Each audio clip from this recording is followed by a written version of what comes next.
Alors on a commencé par le détroit de la Sonde et on a eu plusieurs jours sans vent du tout, où le bateau dérivait sous une chaleur terrible. Et en fait, quand on a eu du vent, on a eu énormément de vent puisqu'il y avait un cyclone qui était en approche sur les Philippines et qui nous provoquait un vent de boue très fort. Et donc on a eu vraiment des conditions avec des vagues de 4,50 m, 5 mètres, où le bateau montait chaque vague et retombait de l'autre côté. Et ça a duré pratiquement 2 jours avant qu'on puisse vraiment arriver à Vung Tau et remonter la rivière jusqu'à Ho Chi Minh.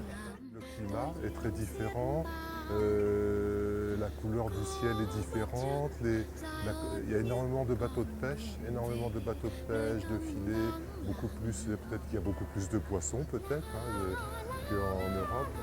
Et c'est très très dépaysant. Alors on a encore du vent de boue, mais c'est normal puisqu'on va à Hong Kong dans l'idée de faire un record où on sera au portant, là on pourra aller très vite, mais pour aller contre le vent, forcément ce ne sera pas très rapide.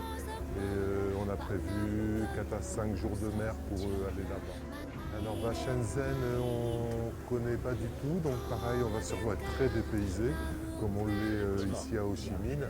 Et on va découvrir avec intérêt la Chine et sûrement rencontrer beaucoup de personnes intéressantes aussi.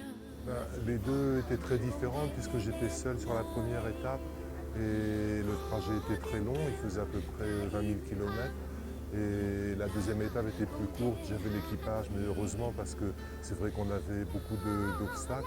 On a dû zigzaguer dans les îles, c'était très très différent, mais les deux étapes étaient très intéressantes. On a l'intention de naviguer un petit peu, de faire des sorties, de rester quelques jours à Shenzhen avant de faire le départ pour le grand record.